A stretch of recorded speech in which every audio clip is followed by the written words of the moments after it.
गुड़िया की माँ की एक दुर्घटना में मृत्यु हो गई थी। गुड़िया का पापा एक दफ्तर में काम करता था।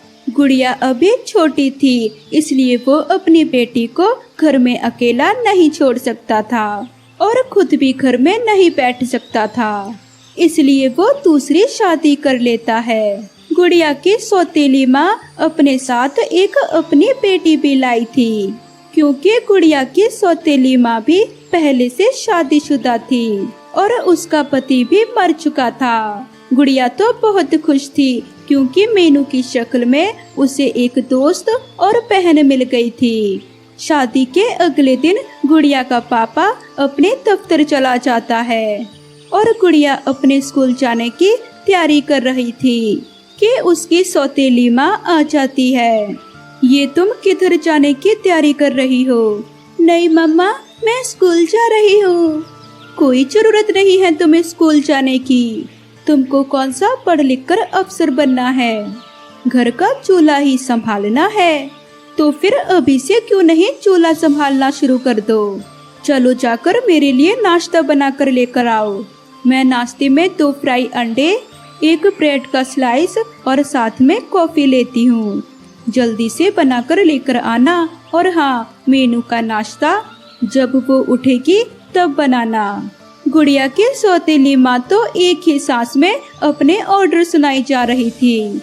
लेकिन मम्मा, मुझे तो कोई रसोई का काम नहीं आता और ना ही मेरे पापा ने मुझसे कभी कोई काम करवाया है। मेरे पापा तो मुझे पढ़ाना चाहते हैं और मेरी मम्मा का भी यही सपना था कि मैं पढ़कर डॉक्टर बनूं। अब तुम्हारी माँ नहीं है इस दुनिया में जिसके तुम्हें सपने पूरे करने हैं। अब तुम्हें वही करना होगा जो मैं कह रही हूँ। और हाँ, अगर तुमने अपने पापा को बताया कि मैंने तुम्हें स्कूल से हटवा दिया है तो पंख और जबान दोनों काट कर रख दूंगी। फिर गुड़िया रसोई में चली जाती है। गुड़िया को तो कुछ समझ में नहीं आ रहा था कि वो क्या करे, क्योंकि उसने तो कभी भी चूल्हे में आग नहीं जलाई थी। उसे आग जलाना नहीं आ रहा था। थोड़ी देर बाद उसकी सौतेली माँ भी रसोई में आ जाती है। क्या तुम अभी तक ऐसे ही मुंह उठाए खड़ी हो? मेरा नाश्ता नहीं बनाया? नहीं मम्मा, मुझे चूल्हे में आग जलाना नहीं आती। मैं कैसे नाश्ता बनाऊं? तुम चिंता ना करो, मैं तुम्हें सब सिखा दूंगी। अब आंखें खोल कर देखना कि आग कैसे जलाते हैं। कल से तुम्हें खुद ही जलाना है। फिर गुड़िया की सौतेली माँ गुड़िया को आग जलाना सिखाती है। फिर ऐसे ही कुछ दिन गुजर जाते हैं। गुड़िया की सौतेली माँ गुड़िया से घर का सारा काम करवाती और उसके पापा के सामने उससे बहुत प्यार करती और उसके पापा के ऑफिस जाते ही उससे काम करवाने लग जाती। ऐसे ही एक दिन वो गुड़िया से कहती है, आज मैं और मेरी मीनू शॉपिंग पर जा रही हैं। मेरे आने तक भोजन तैयार रखना, नहीं तो मार मार कर हाल बुरा कर दूंगी। फिर गुड़िया की सौतेली मम्मा अपनी बेटी को लेकर चली जाती है। वो अभी गई थी कि गहरे बादल आ जाते हैं और साथ में तेज बारिश भी शुरू हो जाती है। लकड़ियाँ जो कि आग जलाने के लिए रखी हुई थी, बारिश में भीग जाती हैं। अब मैं आग कैसे जलाऊंगी? माँ तो आकर मुझे पीटेंगी अगर मैंने भोजन ना तैयार किया तो। फिर गुड़िया अपनी माँ को याद करके रोने लग जाती है। हे भगवान, अगर मेरी माँ मर गई तो इसमें मेरा तो कोई दोष नहीं। फिर मेरी सौतेली माँ मेरे साथ इतना बुरा क्यों करती है? मम्मा, अगर आप सुन रही हो तो देखो तुम्हारी बेटी कितनी तकलीफ में है। माँ, आ जाओ मेरे पास और मुझे अपने आंचल में छुपा लो। मुझसे अब और बर्दाश्त नहीं हो रहा है। रोते रोते गुड़िया की आंख लग जाती है। गुड़िया बेटा देखो, मुझे भगवान ने तुम्हारी मदद के लिए भेज दिया। मेरी बच्ची, मुझे माफ करना, मैं तुम्हें छोड़कर चली गई और तेरी जिंदगी इतनी मुश्किल में पड़ गई।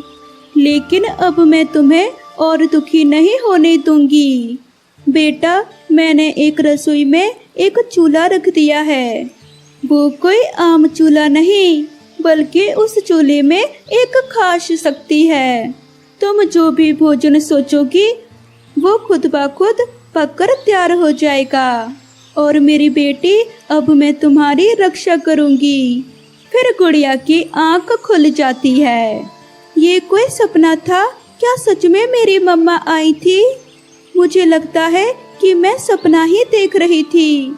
फिर गुड़िया जब किचन में जाती है तो वहाँ सच में एक चूल्हा पड़ा था। ये चूल्हा तो पहले मेरे किचन में नहीं था। कहीं वो मेरा सपना सच तो नहीं था? एक बार आजमा कर देखती हूँ। फिर गुड़िया छोले भटूरे के बारे में सोचती है तो वहाँ चूल्हे में खुद ही आग जलती है और छोले भटूरे बन जाते हैं। फिर गुड़िया की सौतीली माँ भी आ जाती है। भोजन तैयार कर लिया है कि आराम ही करती रही हो?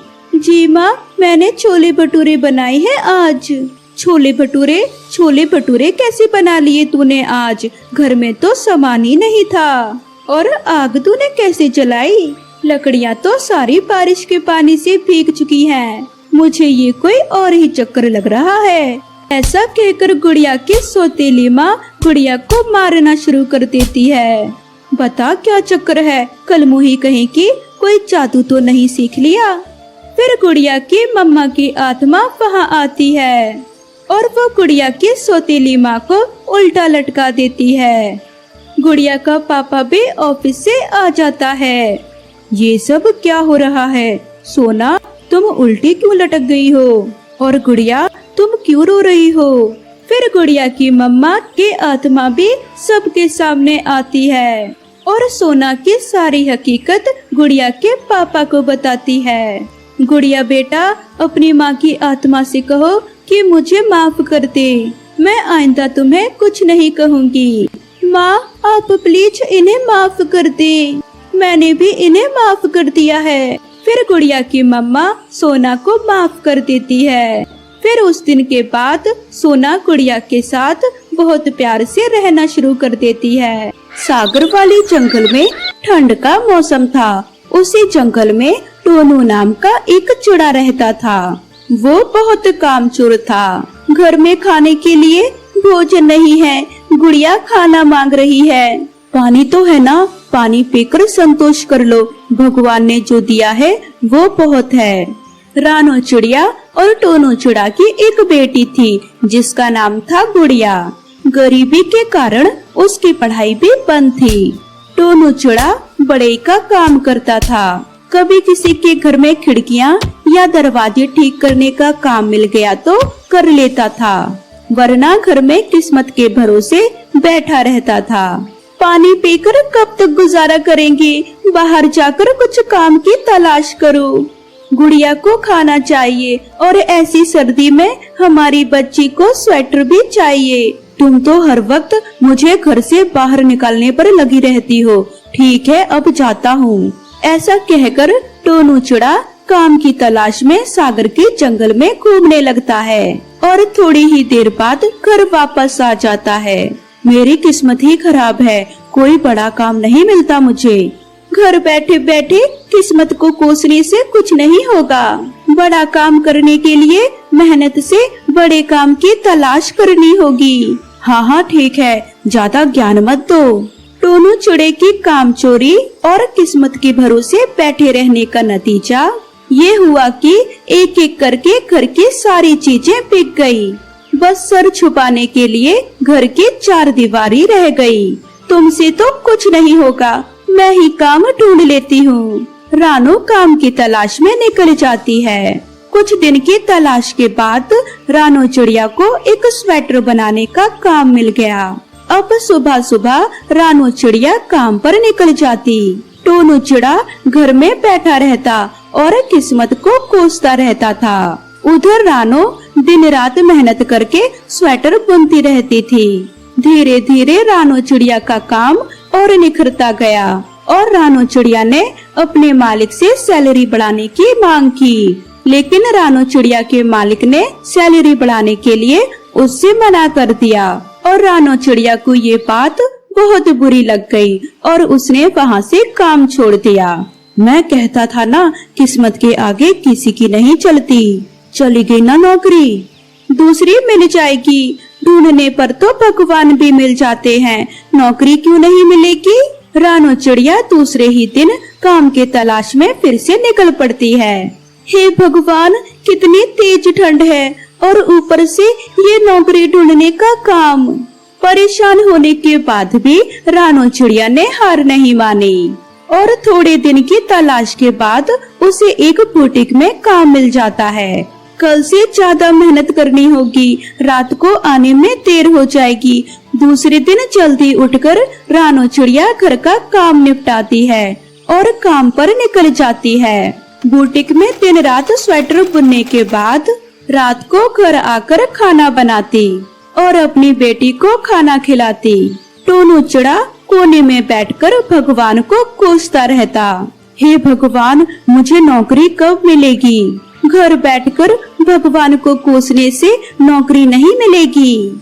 अच्छा चुप हो जा, बड़ी आई नौकरी वाली।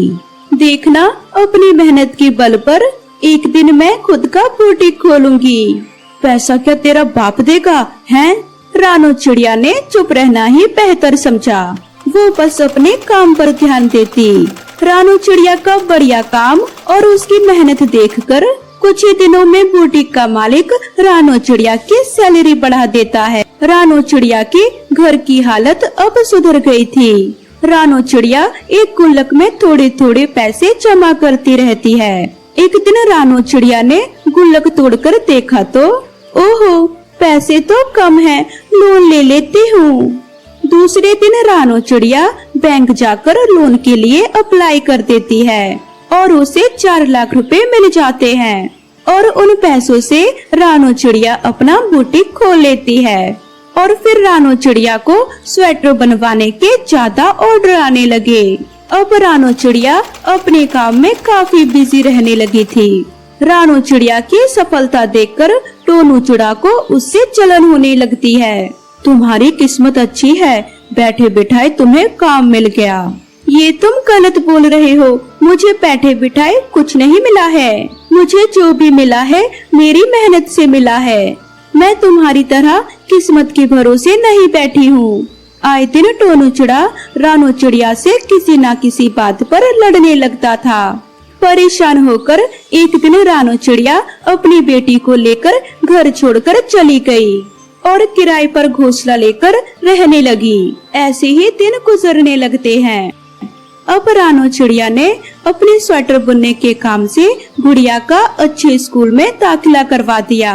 उसके बाद रानो चिड़िया अपनी बेटी के साथ खुशी खुशी रहने लगती है। पिताजी, मेरा आम खाने का बहुत मन कर रहा है, आप कैसे भी करके मुझे आम मंगा कर दो।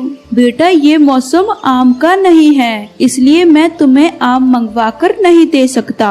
मैंने कहा ना पिताजी, मुझे आम चाहिए तो चाहिए। मुझे नहीं पता आप कहाँ से आम ला कर दोगे और आप इस जंगल के कैसे राजा हो जो मेरी एक ख्वाहिश भी पूरी नहीं कर सकते।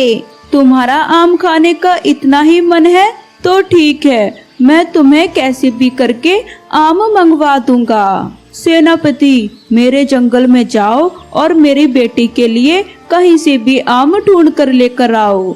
लेकिन महाराज, ये मौसम आम का नहीं है, मैं इस मौसम में कहाँ से आम लेकर आऊंगा। मुझे नहीं पता, तुम मेरी बेटी के लिए आम कहाँ से लेकर आओगे, और अगर तुम आम लेकर नहीं आए तो मैं तुम्हें इस जंगल से निकाल दूंगा। इतना सुनकर बेचारा सेनापति जंगल में आम ढूंढने चला जाता है। वो पूरे जंगल में आम ढूंढता फिरता रहता है, लेकिन उसे आम नहीं मिलते। वो थक कर एक जगह बैठ जाता है। वहाँ पर लाड़ू चिड़िया बैठी हुई थी। उसने सेनापति से पूछा, क्या हुआ सेनापति भाई, आप उदास लग रहे हो। क्या बताऊं लाड़ो बहन, जंगल के राजा ने मुझे आम लेने के लिए भेजा था, लेकिन मुझे इस मौसम में कहीं आम नहीं मिले। अगर मैं आम लेकर नहीं गया तो जंगल के राजा मुझे इस जंगल से निकाल देंगे। तुम उदास क्यों होते हो, तुम्हें जंगल से निकलने की जरूरत नहीं है, तुम मुझे राजा के पास लेकर चलो। मैं कुछ ऐसा करूँगी कि वो तुम्हें जंगल से नहीं निकालेंगे। तुम ऐसा क्या करोगी लाड़ो? चलो फिर अभी जंगल के राजा के पास चलते हैं। फिर दोनों राजा के पास जाने लगते हैं। इधर सुंदरी दोनों की बात सुन लेती है। ये लाड़ो ऐसा क्या करेगी जो राजा सेनापति को जंगल से नहीं निकालेगा? चलो मैं भी चलकर देखती हूँ। इतना बोलकर सुंदरी भी सेनापति के पीछे पीछे जाती है और सारी बातें सुनने लगती है। सेनापति, तुम खाली हाथ क्यों आए हो? कहाँ है आम? सेनापति के पास बोलने के लिए कुछ भी नहीं था। तभी लाड़ो बोलती है, महाराज, आपने तो सेनापति को आम लेने भेज दिया, मगर इस मौसम में आम कहीं भी नहीं मिलेंगे। इसलिए आप एक काम करो, आम लाने का काम मुझे दे दो। मैं तो 1 महीने में आपकी बेटी के लिए आम ले आऊंगी। जब इस मौसम में आम कहीं भी नहीं मिल सकते तो तुम 1 महीने में आम कहाँ से लाओगी? महाराज, मेरे पास आम उगाने वाले कुछ खास तरह के बीज हैं, जिससे 1 ही महीने में पेड़ पर आम आने लगेंगे। बस आप हुक्म दें, मैं 1 ही महीने में आम तोड़कर ले आऊंगी। ठीक है चिड़िया, अगर तुम 1 महीने में आम ले आई तो तुम्हें इनाम दिया जाएगा, लेकिन अगर तुम आम नहीं ला पाई तो तुम्हें पिंजरे में कैद कर लिया जाएगा। ठीक है महाराज, मैं पक्का आपकी बेटी के लिए 1 महीने में ही आम ले आऊंगी। तभी पास में बैठी हुई सुंदरी कौवी सोचने लगती है, अरे इस लाड़ू को तो आम लाने के लिए इनाम मिलेगा, इनाम तो मैं ही लूंगी। तभी सुंदरी कौवी कहती है, महाराज, इससे स्वादिष्ट आम तो मैं भी उगा सकती हूँ, आप ये मौका मुझे भी दीजिए। जिसके भी आम स्वादिष्ट होंगे आप इनाम उसी को देना। ठीक है सुंदरी कौवी, तुम दोनों जाकर आम उगाओ, जिसके भी आम स्वादिष्ट होंगे उसे इनाम दिया जाएगा। लाड़ो आकर आम के बीज अपने खेत में डाल देती है। तभी सुंदरी कौवी पास में बैठी हुई सोचती है, अब लाड़ो बीज डालकर जा चुकी है, अब मैं सारे बीज चोरी करके अपने खेत में लगाऊंगी, इनाम तो मैं ही लेकर रहूंगी। फिर सुंदरी कौवी सारे बीज लाड़ो के खेत से चोरी करके अपने खेत में डाल देता है। अगले दिन जैसे ही लाड़ो अपने खेत में आकर देखती है, अरे बीज कहाँ गए? लगता है किसी ने चोरी कर लिए। लेकिन कोई बात नहीं, मैं दूसरे बीज लाकर बो देती हूँ। लाड़ो दोबारा से बीज लाती है और बोने लगती है। बेचारी लाड़ो कितनी मेहनत करके बीज बो रही है, लेकिन इनाम तो मुझे ही जीतना है। बस देखती जाओ अब मैं क्या खेल खेलती हूँ। समय बीतता गया और 1 महीने में आम पककर तैयार हो गए। अब ये आम पक चुके हैं, कल मैं इन्हें राजा जी के पास लेकर जाऊंगी। इतना बोलकर लाड़ो वहाँ से चली जाती है। तभी वहाँ सुंदरी कौवी आती है। लाड़ो तो अपने घर चली गई, अब मैं इसके आम तोड़कर बाजार में बेच आती हूँ, इससे मुझे बहुत मुनाफा होगा और राजा के पास मैं अपने आम ले जाऊंगी और फिर राजा से इनाम भी मुझे ही मिलेगा। हा हा हा हा हा हा हा हा हा हा। इतना बोलकर सुंदरी कौवी एक बोरी में सारे आम भर लेती है और बाजार में बेचने चली जाती है। और जब लाड़ो अपने खेत में जाती है, उसे कोई आम नहीं मिलते। हे भगवान, मेरे सारे आम कहाँ गए? लगता है कोई चोरी करके ले गया है। अब मैं राजा के पास आम कहाँ से लेकर जाऊंगी? और अगर मैं अब राजा के पास नहीं गई तो राजा जी के लोग मुझे यहीं से उठा कर ले जाएंगे। अब राजा के पास तो जाना ही पड़ेगा। हे भगवान, अब आप ही मेरी रक्षा करो। इतना कहकर लाड़ो खाली हाथे राजा के पास चल देती है। उधर सुंदरी कौवी लाड़ो के आम बेच रही थी। आम ले लो आम, मीठे रसीले आम, एक बार खाओगे तो बार बार खाओगे। जंगल के सभी पक्षियों को वो आम बहुत स्वादिष्ट लगते हैं, इसलिए सभी आम जल्दी ही बिक जाते हैं। लाड़ो के आम तो मैंने बेच दिए और अब लाड़ो भी रास्ते से हट गई। अब सिर्फ मैं ही आम लेकर राजा के पास जाऊंगी और इनाम भी सिर्फ मुझे ही मिलेगा। सुंदरी कौवी और लाड़ो राजा के पास पहुंचती है। लाड़ो खाली हाथ थी, इसलिए उसे डर भी लग रहा था। लीजिए महाराज, मैं आपकी बेटी के लिए स्वादिष्ट आम लेकर आ गई हूँ। बेटी, एक आम खाकर देखो, तुम्हें आम का स्वाद पसंद आता है या नहीं। तभी राजा की बेटी आम खाकर देखती है। तू, इन आमों का स्वाद तो बहुत ही बेकार है।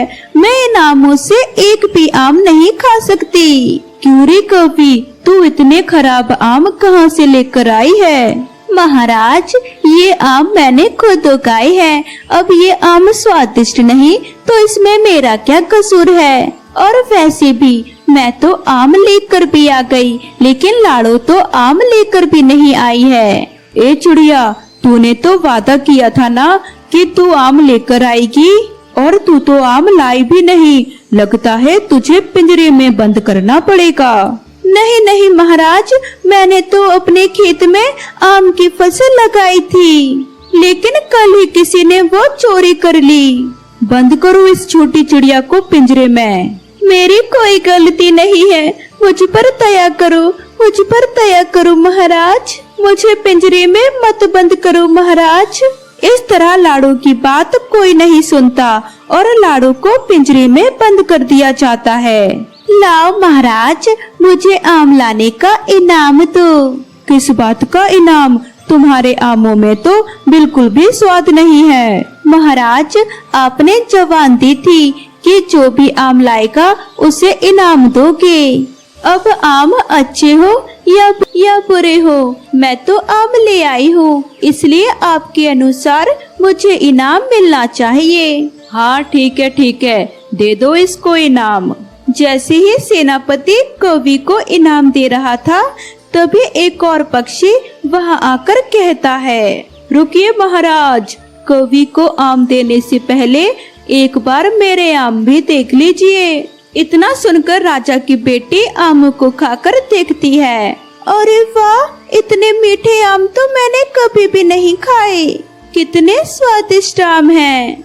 इस इनाम का हकदार मैं हूँ महाराज, मुझे इनाम दो। हाँ, तुम्हें इनाम दिया जाएगा, मगर पहले ये बताओ तुम ये आम कहाँ से लाए हो? महाराज, ये आम मैंने खुद ही उगाए हैं। नहीं महाराज नहीं, ये आम तो मेरे आम हैं, मुझे मेरे आमों की पहचान है। सच सच बताओ, तुम ये आम कहाँ से लाए हो? नहीं तो तुम्हें अभी पिंजरे में कैद कर दिया जाएगा। महाराज, मैं बिल्कुल सच बताता हूँ, ये कौवी इन आमों को बाजार में बेच रही थी। मैंने इसी से ये आम खरीदे हैं। अच्छा कौवी, यानी तुमने लाड़ो के आम बाजार में बेच दिए? मैं तुम्हें अभी दंड दिलवाता हूँ। महाराज, मुझसे गलती हो गई, मैं आज के बाद कभी भी चोरी नहीं करूँगी। दया करो महाराज, दया करो। इस कौवी को पिंजरे में कैद करो और लाड़ो को इनाम दिया जाए। इस तरह सुंदरी कौवी को अपने कर्मों की सजा मिलती है।